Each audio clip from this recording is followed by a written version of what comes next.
Hi everyone, this is the pre-lab for Lab 9, which is going to be your first video presentation for the course.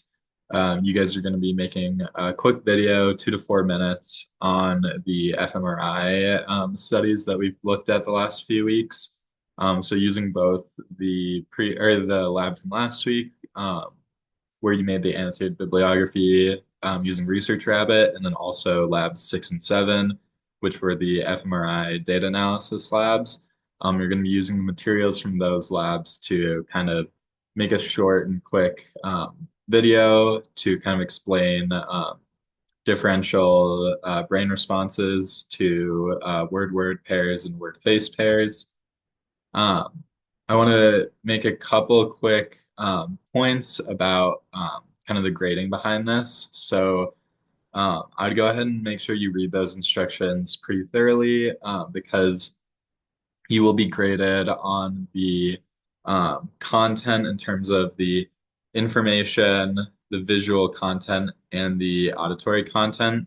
So the video shouldn't just be kind of a recorded slideshow, right? Like you have access to, you know, or because you're making a video, you have a lot more flexibility in terms of like animations and kind of like how quickly you can change figures and stuff like that. So try and be creative with it and make sure you're using your visual content really effectively and not just kind of defaulting to basically a slideshow with like text and figures. If you are showing text or figures, make sure that they're really necessary and not just kind of reiterating what you're already saying verbally with the narration. In the instructions, Shaw recommends using animations on figures to kind of like highlight specific parts of a table or graph that you might be referring to in your narration. I agree that that'd be super helpful, especially again, considering your videos are going to be really short. So it'd be helpful to your viewer to kind of guide them towards specifically what you're talking about. So yeah, just make sure you're using your visual content in a informative way and not just having like kind of like random pictures of like a scientist or a brain or something like that without it really relating back to the content of the video. Uh, and yeah, make sure that you're using the narration effectively, right? It being a video, again, you have an opportunity to really walk someone through this information and distill it down for them. Um, And then one other thing that it says in the instructions is that the video should kind of appeal to someone who's maybe interested in neuroscience, but not like super knowledgeable about it. So if you introduce technical terms, you should clearly define them or give some kind of heuristic for a viewer who's not super experienced in neuroscience terminology. But you also shouldn't assume that they're coming in with like absolutely zero knowledge of like anything related to science. You'll want to find that kind of like middle ground. So I think Shaw in the instructions says what kind of person would be browsing on YouTube and come across a neuroscience video and be like, oh, that looks cool, and click on it.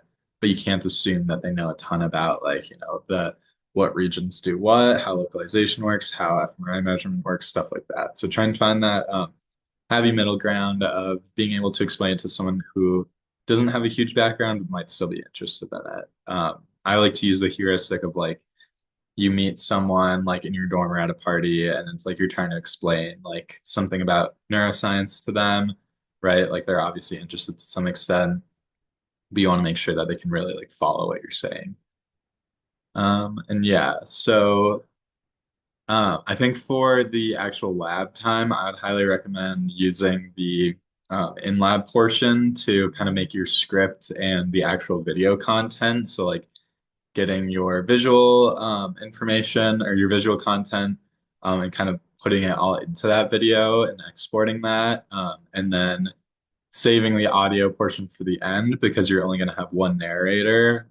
So that'll be easier to kind of do independently.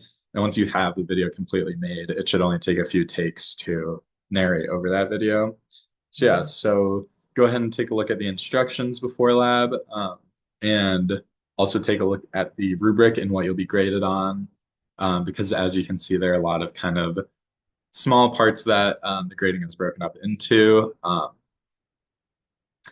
So yeah, thinking about the kind of cohesion of the video, and also the kind of like how effective all of your components are. Yeah.